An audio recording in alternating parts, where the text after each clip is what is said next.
Salam Osmania, kembali lagi bersama saya Riki Muhtar dan saya masih bersama sang legenda yaitu Sensei Krishna Bayu.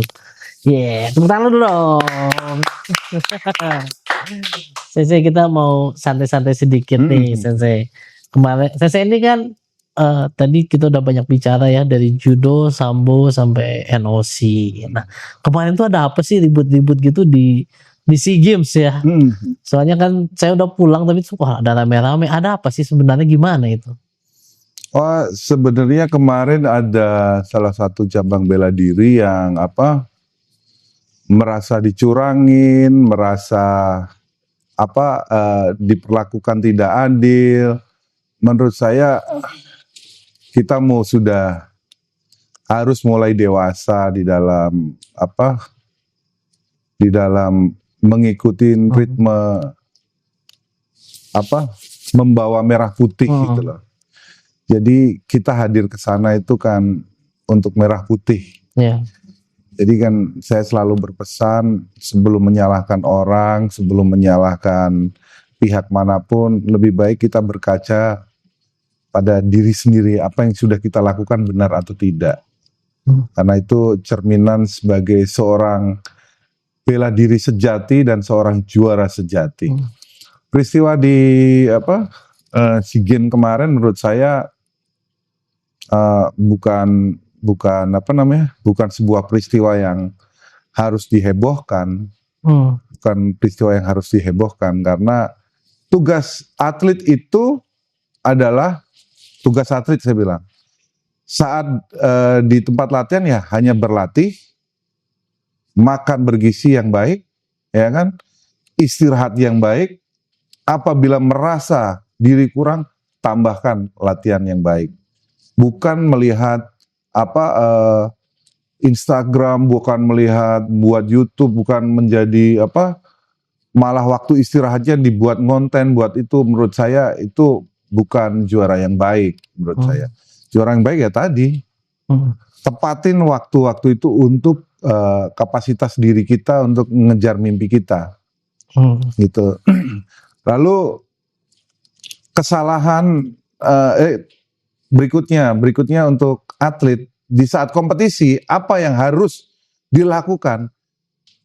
Jadi persiapan pertandingan yang dibutuhkan itu adalah bagaimana fokus konsentrasi untuk kompetisi hari ini.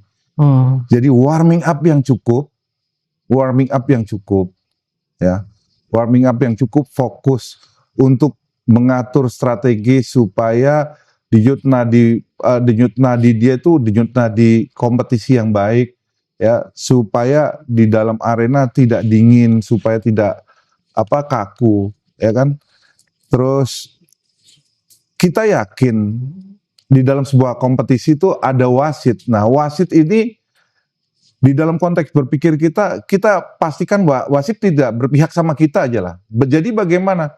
Ya kita latihan dengan sungguh-sungguh, bermain dengan sungguh-sungguh.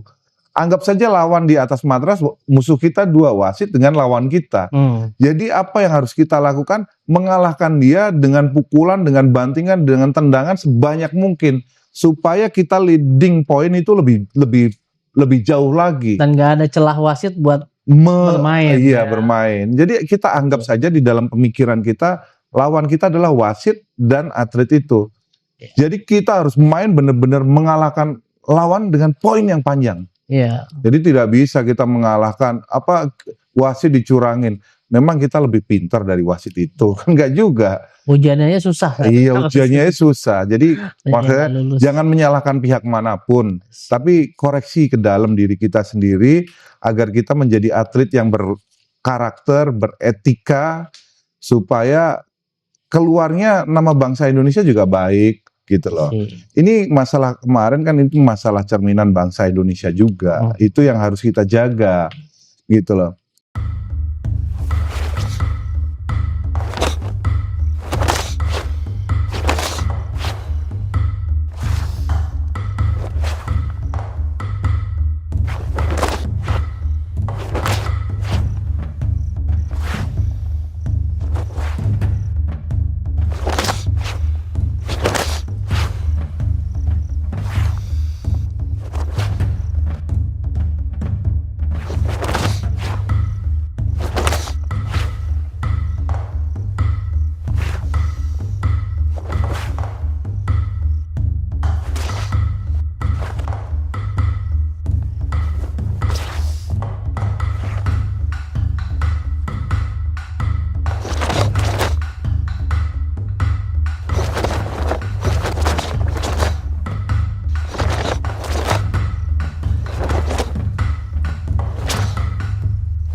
yang harus kita jaga gitu loh. Terus jangan sampai hal-hal yang bisa diselesaikan dengan baik itu menjadi ekosistem olahraga kita hanya dipenuhin dengan narasi-narasi yang pembelaan-pembelaan yang kurang tepat gitu. Kita ingin mensupport ke Olimpiade 2008 untuk 4 medali emas ini kan sekarang artinya menyiapkan ekosistem itu baik gitu loh. Pak Erik, Pak Okto, Pak Marsiano itu lagi menyiapkan ekosistem yang baik supaya 2028 tersupport dengan baik. Jangan ekosistem ini jadi kegaduhan yang sifatnya sebenarnya bisa dikoreksi diri sendiri tanpa harus menyalahkan pihak manapun gitu loh. Ya kan? Karena di dalam multi event itu yang turun itu bukan hanya Asia Federasi atau ASEAN Federasi saja atau NF saja. Itu kaitannya dari IF, AF-nya, Asia Federasinya, ASEAN-nya, juga nasional bersama dengan Segaf dan NOC seluruh negara. Itu nggak simpel gitu loh. Jadi untuk daripada kita carut-marut memikirkan itu salah, ini salah, lebih baik kita melihat, menengok diri sendiri untuk jadi lebih baik gitu. Memang itu yang kadang-kadang saya temuin di karate juga. Ada beberapa atlet yang, oh ini wasit. Bahkan ada Facebook yang buat bahas, wasit ini salah, wasit ini salah. Kalau saya lihat kan, kita nggak bisa mengubah suatu hal yang udah terjadi juga kan. Tapi kita bisa memilih untuk melangkah lebih maju, fokus gimana gitu kan. Atletnya ini mau gimana, kok bisa sampai terjadi seperti itu. Tentu atletnya bisa berlatih lebih lanjut, lebih baik lagi. Kan kalau ada masalah di dalam sebuah pertandingan, itu di dalam technical handbook itu sudah tertuang form untuk protes. Ya, sama kayak di karate. Form untuk protes, bayar berapa, kita protes ya kan.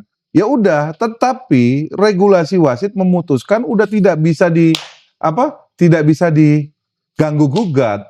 Karena wasit mempunyai kastanya di dalam sebuah organisasi, kalau dibatalkan di situ ini akan melemahkan wasit gitu loh, akan melemahkan. Jadi regulasi yang udah tertuang di dalam technical handbook harus dibaca manajer, pelatih, juga harus diedukasikan terhadap atlet-atletnya. Jadi jangan sampai atlet ini hanya bertanding saja tapi tidak tahu aturan yang ada. Kalau manajer, pelatih tidak mengedukasi atletnya, nanti atletnya jadi juara yang kosong juga repot juga. Juara itu kan atlet itu harus diedukasi supaya ini loh ada aturannya seperti ini. Biar dia teredukasi juga dengan baik. Nah, kegaduhan-kegaduhan itu menurut saya ya kita tidak menyalahkan pihak manapun, tapi kita butuh mengingatkan bahwa manajer, pelatih butuh mengedukasi untuk menambahkan literasi cara berpikir dari setiap atlet yang masuk di dalam multi event supaya menjaga ekosistem olahraga Indonesia itu tetap stabil, tetap baik gitu. Kalau saya sih suka mengingatkan atlet karate ya bahwa ini adalah games gitu kan. SEA Games, Asian Games. Dalam games main catur atau main capsa aja lah, nggak usah jadi main capsa, ada namanya peraturan gitu kan. Lu seneng main capsa ya? Cuma analogi aja. Nah, kadang-kadang kayak kita pernah dengar poker Jawa gitu kan. Nah, itu di tiap daerah beda-beda peraturan. Iya. Kalau lagi ke Sumatera gimana, ke Bandung, Jakarta beda. Kadang-kadang kan kita perlu kita pakai aturan yang mana nih? Benar. Itu perlu connect dulu lah. Iya benar. Gitu kan. Butuh connect biar pemain ini tidak bertabrakan dengan caranya masing-masing. Ya itulah fungsinya berorganisasi. Dan ada mekanismenya kan. Setahu saya kan kalau protes biasanya kalau di karate ya biasanya ada manajer atau pelatih yang ngisi formnya, terus tiba-tiba ada administrasi segala macam, itu semua ada ya sebenarnya. Jadi aku butuh ingatkan bahwa kita sebagai atlet itu tentunya harus tunduk dan patuh terhadap nasional federasi atau PB induk cabang olahraga itu yang dipilih adalah ketua umumnya. Tentunya kita di bawahnya hanya tunduk dengan ketua umum ini, ya kan? Karena ketua umum ini yang dipilih melalui musyawarah mufakat. Jadi apapun masyarakat di bawah dalam salah satu organisasi itu harus tunduk terhadap kata ketua umum. Tidak boleh mengeluarkan opini-opini liar tanpa sepengetahuan dari ketua umum. Nanti kalau ini ada kebisingan saat ini, yang menjadi minus itu apa? Organisasinya, yaitu nasional federasinya itu sendiri. Begitu dia membenahi untuk memulihkan nama ini lama lagi. Kasihan ketua umumnya. Dan dampak dengan yang ada ini ya, saya hanya selalu mengingatkan jangan sampai ada di SEA Games, Asian Games, Olimpiade melakukan sebuah keributan yang berdampak pada nanti akan sulit masuk lagi ke multi event itu. Kalau susah diatur, tentunya akan sulit masuk ke multi event lagi. Iya. Saya jadi teringat dulu di karate di Kamboja ya, San ya. Di Kamboja tuh ada atlet dari negara lain lah kita nggak sebut. Di negara lain dia ngerasa tercurangi, akhirnya dia memang pernah juara di World Games. Jadi dia ngerasa di SEA Games ngerasa tercurangi, dia nggak mau naik ke podium tadinya. Dipanggil-panggil lama nggak mau naik, akhirnya dia naik. Tapi Federasi Asia Tenggaranya memutuskan memberikan sanksi.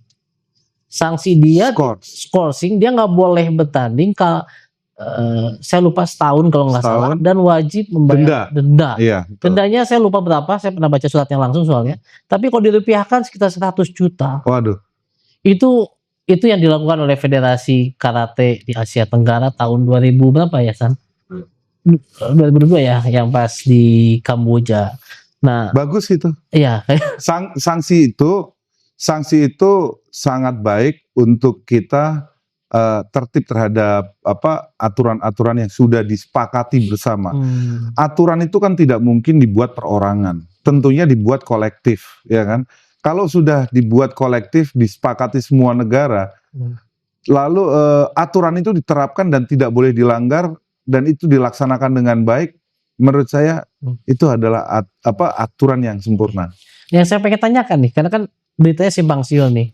Berarti NOC disebut pada saat itu kan kebetulan ada sensei di situ kan, itu sebenarnya sedang berusaha menyelamatkan agar itu benar katanya tadinya diminta NOC yang mau dikalungin medali itu benar. Jadi kalau saya boleh berbicara secara pribadi ya, saya berbicara sama Presiden Asia, sama TD, sama Pak Ketum Ngatino, sama Wakil Ketua Pak Volan, ya itu ngomong bahwa ini nggak boleh medalinya. Kenapa? Karena demikian udah bersebar seperti ini. Oh, udah begini aja, lo kasih ke kita aja. Harus tetap lah, ini kan jangan lo ilangin lah medalinya. Jadi kita perjuangkan untuk medalinya tetap dikasih. Ya udah, kalau gitu yang dikalungin NOC aja. Gitu ceritanya ya. Oke. Tapi kan saya sebagai seorang atlet, anak ini nanti akan mempunyai trauma akut yang negatif dalam jangka panjang. Kalau tidak menerima medalinya. Karena ya kalau anak muda punya salah ya wajar aja, nanti siapa tahu bisa diedukasi untuk berubah gitu. Ya udah, saya berjuang untuk ngobrol karena saran-sarannya saya tetap mau atlet saya naik. Ya lu kasih tahu dia suruh ini suruh itu. Oh oke. Saya sama teman saya datang untuk diturunkan ya Dek, supaya medali itu tetap. Ya udah, yang penting udah di take down, udah minta maaf. Tugas saya berdiplomasi dengan pihak AF, dengan TD, dengan bersama Pak Ngatino kan udah selesai sebenarnya. Iya. Kita membantu supaya medali itu tetap ada di Indonesia.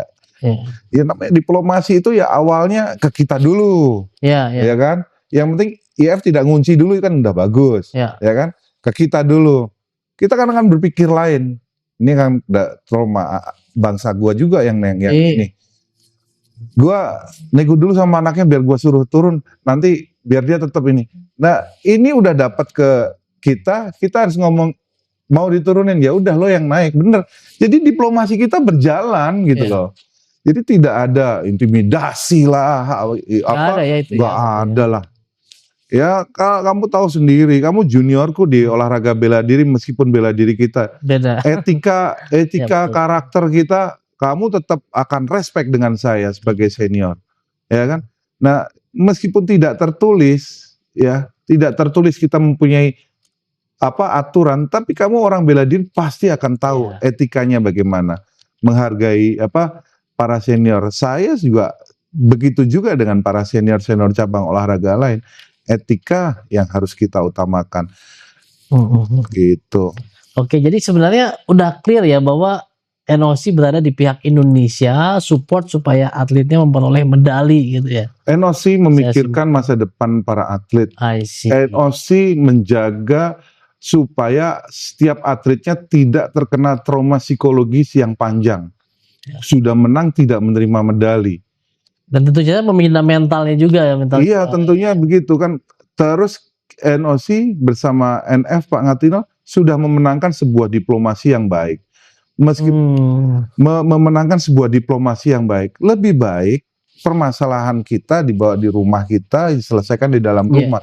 Saat di luar kita mempunyai perbedaan, kita harus bersatu untuk menyelesaikan perbedaan itu supaya nama bangsa Indonesia tidak cacat di luar negeri.